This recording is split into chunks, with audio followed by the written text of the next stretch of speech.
दिवाळीच्या काळामध्ये आम्ही गेलो होतो माझ्या वडिलांच्या सोबत. तर ते निघाले होते दिवाळीच्या फराळाला आणि त्यांनी एक वाक्य खूप चांगलं सूचक केलं. ते म्हणले की मुझे हर समाज के हर प्रोग्राम में हिस्सा लेना पड़ता है, इसलिए कि मेरा समाज जो है वो जिस समाज से आते हैं वो समाज पूरे सोलापुर जिले में मुझे लगता है 5 से 10 हजार का भी नहीं है. लेकिन शिंदे साहब 50 साल अपनी राजनीती इस स्थिती में करे. या शहरामध्ये त्यांनी आपलं नेतृत्व उभं केलं. ते 18 प्रकार जाती जमातींचा घेऊन सोबत हे केलं.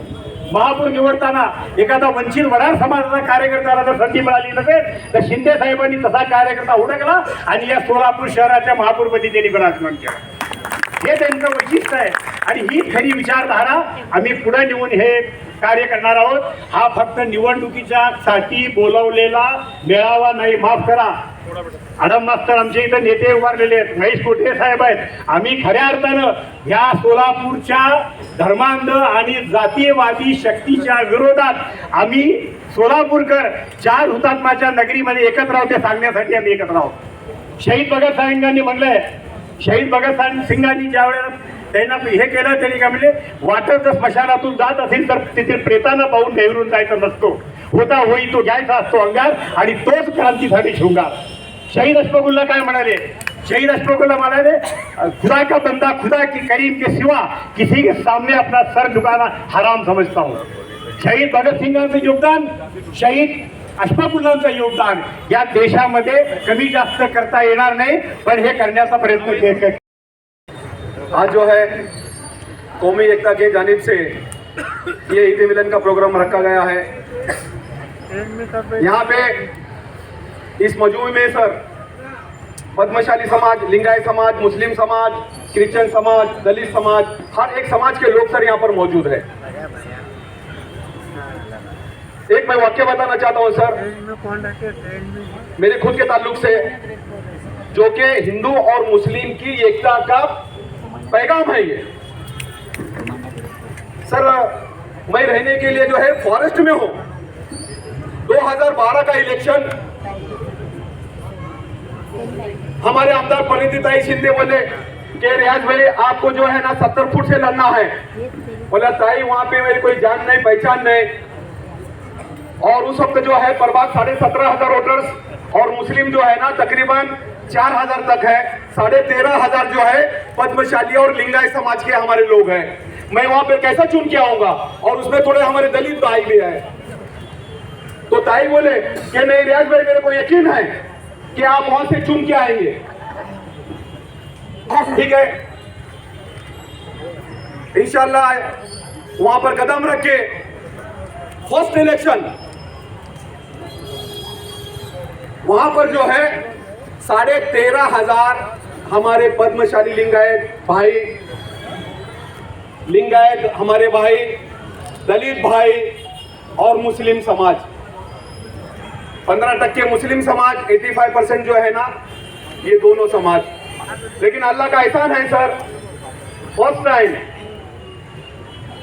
हमारे पद्मशाली समाज, लिंगायत समाज, मुस्लिम समाज के तो वोटिंग मिले, दलित समाज, ये सब मिला के जो है मेरे को फर्स्ट टाइम चुन के दिए सर. जब से हिंदुस्तान आजाद हुआ तब से पहली मुस्लिम सीट वहां पे सर.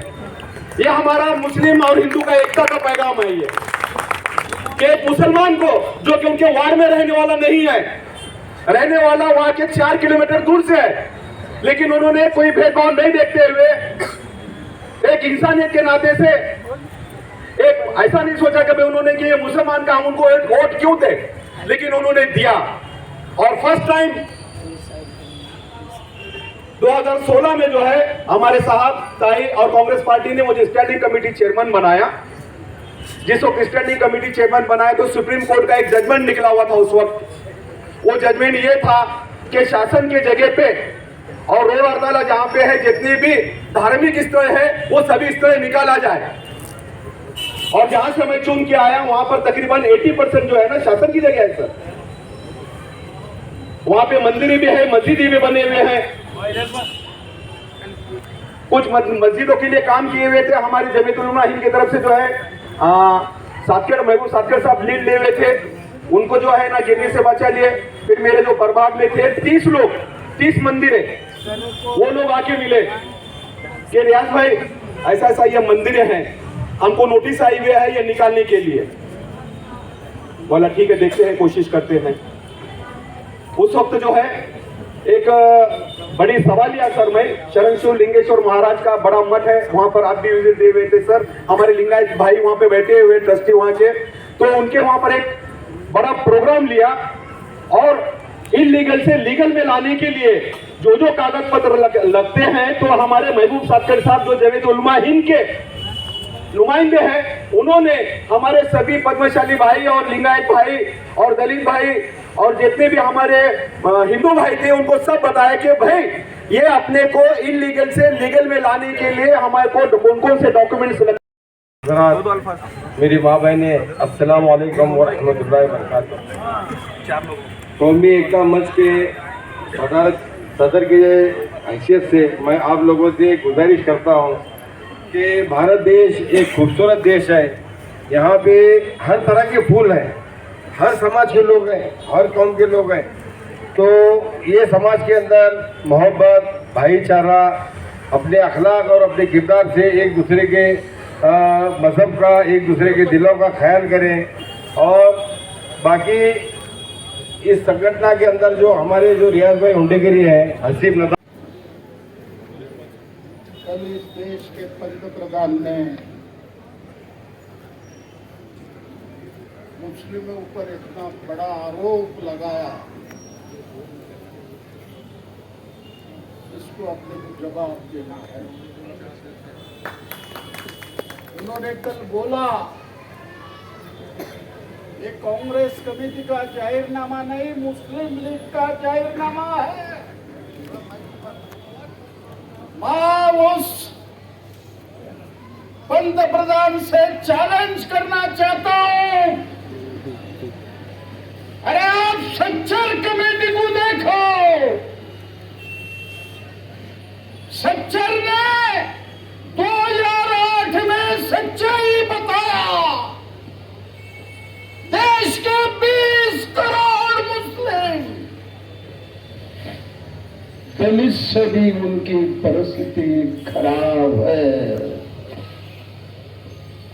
आज हमारे देश में 200 अब्जादीश है, ये पूरे मोदी के चाहते हैं। उसमें सबसे बड़े चाहते गौतम अदानी और मुकेश अंबानी है। मुझे बताओ किस हमारे मुस्लिम व्यापारी को, किस मुस्लिम मजदूर को मोदी साहब ने कर्जा माफ किया? लेकिन हम बोलते हैं इस देश के 22 भांडवलदारों का 16 लाख करोड़ रुपए इतने 10 साल में मोदी साहब ने कर्जा माफ किया। पूरे देश में मुस्लिम के खिलाफ हिंदू को भड़काने की कोशिश प्राइम मिनिस्टर कर रहा है, उनकी पूरी टीम कर रहे हैं। तो आज हमारा काम है कि कौमी एकता ने आज जो ईद मिलाद का कार्यक्रम बुलाया, वो सभी लोगों को मेरे हाथ जोड़कर विनती है, साहब को पानी, देश की एकता डॉक्टर बाबा साहेब अम्बेडकर ने जो तुम यलगुल वाले से हमारे पावरफुल आदमी को टिकट दिया था और उस वक्त अड़म साहब बोले कि वो मुझे वहाँ से लड़ना है, तो हमने भी ऊपर से मैडम को बोला कि आदमी ठीक है, लड़ेगा तो भी वो हमेशा सेकुलर है, सिक्योरिटी के लिए वो हमेशा काम करेगा, उसी के लिए उनको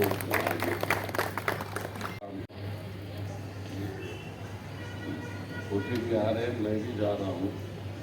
देखिए ये इस देश में वही होना चाहिए कि किसी ने भारत देश के लिए, एकता के लिए मीटिंग बुलाई तो हम सब एक होकर वहाँ जाना चाहिए।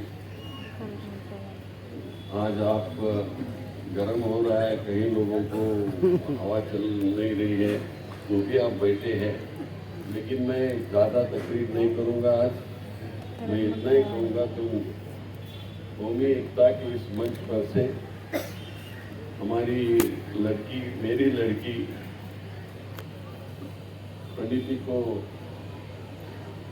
दुआ दे रहे हैं, आशीर्वाद दे रहे हो और उसे आगे चलने के लिए और भारतवर्ष में भारत भूमि का रक्षण करने के लिए वहाँ भेजना चाहते हैं और वो भेजने का काम करने के लिए एक आवाज़ में आप बोल रहे हैं कि पंडित जी तुम आगे बढ़ो, हम तुम्हारे पीछे।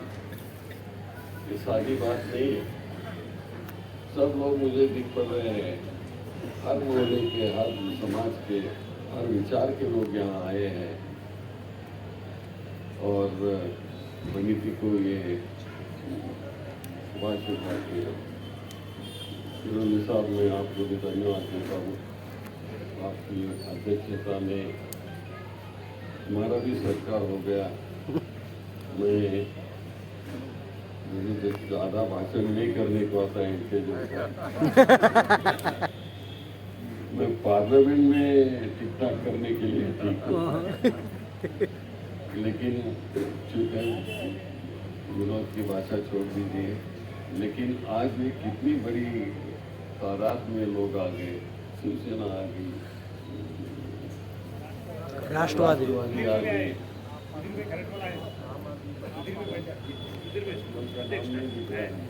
वो मेरे इसमें भी अध्यक्ष थे, यहाँ भी अध्यक्ष थे। और हमारे आप वाले आए हैं, आम आदमी वाले आए हैं, और सब लोग, प्रमोद जी भी आए हैं। कितनी अच्छी आई है, तो ऐसे सुंदर सब मंच मैंने कभी नहीं देखा था। ये इलेक्शन की ओर देख रहा हूँ, मुझे लगता है इससे कुछ अच्छा निकल के आ जाएगा और हमारे में वो ताकत आ जाएगी कि इस देश को बचाने की शक्ति अल्लाह हमारे को दे दे। यही मैं प्रार्थना करता हूँ और आपको शुभकामनाएं देता हूँ कौमी एकता के लिए। धन्यवाद। जय हिंद। महाराष्ट्र ये वारकरी की भूमि है। सोलापुर का विठ्ठल ये महाराष्ट्र का आद्य दैवत है और हमारा वारकरी हमेशा कहता है राम कृष्ण हरि। एक दूसरे को जब मिलते हैं तो बोलते हैं राम कृष्ण हरि, तो हमने उसको जोड़ दिया राम कृष्ण हरि अपनी तुतारी भरी। और वो तुतारी 4 महीने के बाद है, तो उधर तुतारी को भी ये करो, अभी जो तुतारी हाथ से पकड़ते हैं वो हाथ को टिक दे दो। आज मैं आप सब लोगों को विनती करता हूँ। और मुझे हाजी हमारे हफीज साहब ने जो बताया कि बहुत अच्छी बातें उन्होंने की है। मोदी जैसा एक झूठा पंतप्रधान जब 2014 में लोगों को उन्होंने फंसाया, उन्होंने लोगों को बताया कि मैं आने के बाद महंगाई कम करूंगा, भ्रष्टाचार कम करूंगा, महिलाओं के लिए सुरक्षिता लाऊंगा, बेकार युवकों के लिए नौकरी दूंगा। और जो जो बात उन्होंने कही 10 साल में एक भी काम पूरा नहीं किया। इसलिए मैं कहता हूं कि सबसे झूठा पंतप्रधान, ना खाऊंगा ना खाने दूंगा, सबसे ज्यादा घोटाला उसने किया है। आप सभी जानते हैं इलेक्ट्रल बॉन्ड के माध्यम से सुप्रीम कोर्ट ने उनको नंगा किया है। सुप्रीम कोर्ट की जानिब से इलेक्ट्रल बॉन्ड में हमारे हिंदुस्तान के मुस्लिमों को डॉलर देते हैं और इलेक्ट्रल बॉन्ड के माध्यम से पाकिस्तान से 1600 करोड़ रुपए ये भाजपा पार्टी ने फंड्स बोल के लिया है। यह अभी हम लोगों को बताना जरूरी है। गाय हमारी माता है बोलते हैं और गाय का जो व्यापार करने वाले सबसे बड़े जो व्यापारी है उसके पास से भी चंदा लिया है। चंदे का एक धंधा कर दिया है इन लोगों ने। जिसको काम चाहिए बोले उनको बोलते हैं चंदा दो धंधा लो। और बड़े बड़े कॉन्ट्रैक्ट जो इन्होंने दिए हैं और सब लोगों के पास से भ्रष्टाचार करके बड़े पैमाने से पैसा खाया है। तो ऐसे भ्रष्टाचारी मोदी का चेहरा अभी सब देश के लोगों को पता चल गया है। जो कहते थे 2014 में मोदी की लाट है, आज 2024 में मोदी एंटी लाट है। और इसलिए सब मैं देखता हूँ, जब रात को मैं टीवी में बैठता हूँ तो हर एरिया का मैं ये लेता हूँ विश्लेषण, तो उसमें समझ में आता है कि हर लोग गाली दे रहे हैं। शेतकरी गाली दे रहे हैं, व्यापारी गाली दे रहे हैं, और हमारे जितने तरुण हैं, युवा लोग हैं, वो भी गाली दे रहे हैं कि उसको हाथ को काम नहीं मिल रहा है। पहले कांग्रेस पार्टी जब सत्ता में थी उस समय आपको पता है कि सहकार के माध्यम से साकर कारखाना, सूत मिल, बैंक, अलग अलग सोसाइटीज के माध्यम से लोगों को हाथ को काम मिलता था, वो भी इन्होंने बंद कर दिया है। तो उल्टा बेकारी बढ़ाने का काम इन्होंने किया है और सिर्फ पैसे खाने का काम इनके पार्टी को करने का काम किया है। अभी बीजेपी का ही आदमी बोलता है हमारी बीजेपी पार्टी रही नहीं, अभी मोदी पार्टी हो गई है। और इसलिए वो बोलते हैं कि मोदी पार्टी में हमारे अभी अपने यहाँ के दोनों अफसर भी बोलते हैं अरे अजीत दादा को क्यों लिए, कम से कम हमारा नंबर लगता था, लेकिन अजीत दादा को लेने की वजह से हमारा भी नंबर चला गया। ऐसा हर बीजेपी का कार्यकर्ता छोटा हो या बड़ा हो तो वो आज गाली दे रहा है वो मोदी को और उनके सब पार्टी के नेताओं को। मैं समझता हूँ जिस तरह से कर्नाटक में बहुत अच्छी पैमाने से काम किया है हमारे, और वहां पे आपने देखा मोदी ने उधर मेरे ख्याल से सबसे ज्यादा सभा लिए, लेकिन मोदी को जुबाने नहीं और ज्यादा से ज्यादा लोगों ने कांग्रेस को वोटिंग दिया है। मैं समझता हूँ आज वही माहौल अपने यहाँ पे भी है। हमारे मौलाना हरीश साहब की जो संगठन है, जो जमीयते उलफाए हिंद, उनके जरिए से मेरे ख्याल से हर तरफ अच्छे काम चालू है। मेरे वार्ड का पूरा मैंने ऐसी शक्ति उनके वाणी में है। वो हमारे मित्र आदम अफसर जी, जिनके इलाके में हम हैं, वो शौकत पठान जी, हाजी मेहरुद्दीन शेख जी, हमारे हाजी सलीम हिरोली जी, रियाज भाई कुंडेश्वरी जी, हाजी तौफीक खतूरे जी,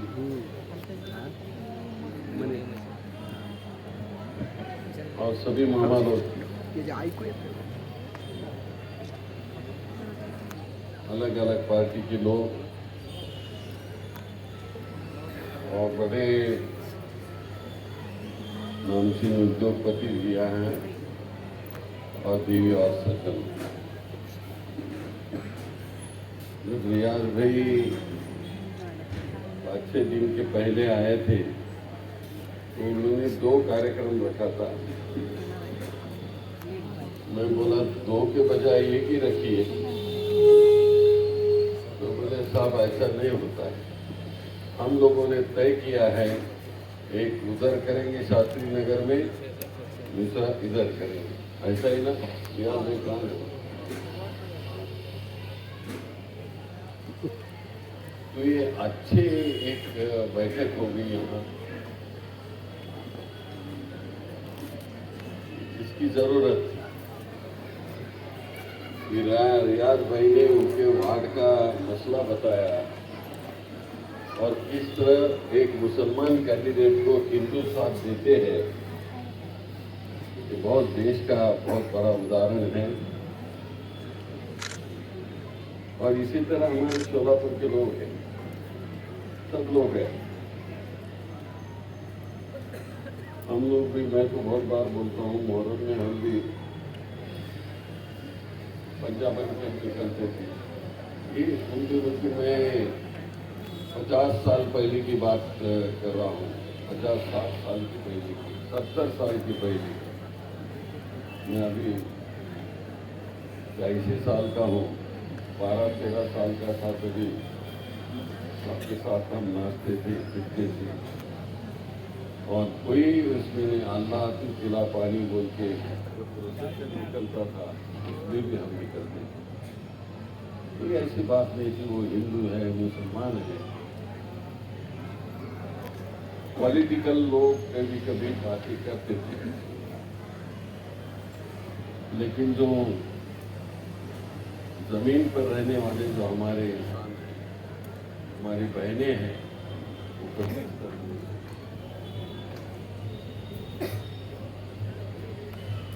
एक जनरेशन आई, उनमें भी कुछ अंधश्रद्धा का हिस्सा था, लेकिन आज के जनरेशन में एक बड़ी ताकत आई है और वो ताकत कौमी एकता मंच की ताकत है।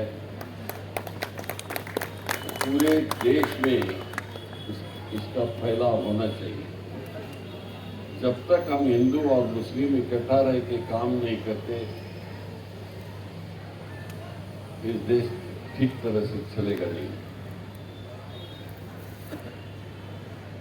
वैसा देखा जाए तो आलम साहब, मैं कौन सी जात के हैं?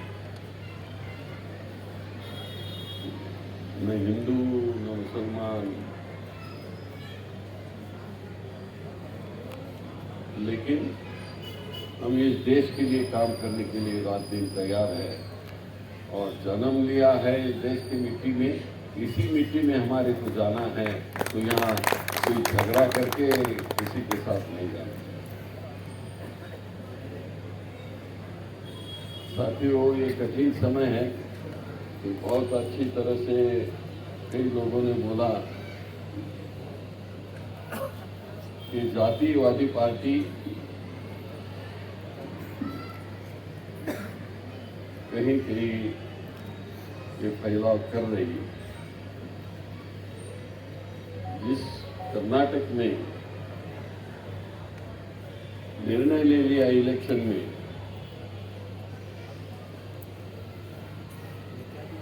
उसी कर्नाटक में कोई गंदा काम किया, लेकिन इसे हमें बिगड़ना नहीं है, हमें इसे शांति से लेना है। लेकिन जिन्होंने किया है उनको भारतीय दंडता कानून से उसको सजा जरूर मिलेगी, वो छूट नहीं पाएंगा। आज इस शाम आप लोगों ने निर्णय ले लिया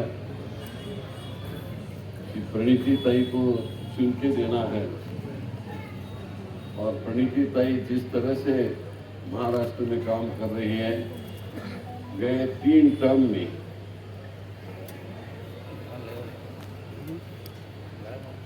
चुनाव में तो हार जीत होती है। आडम साहब दिलदार लोग हैं।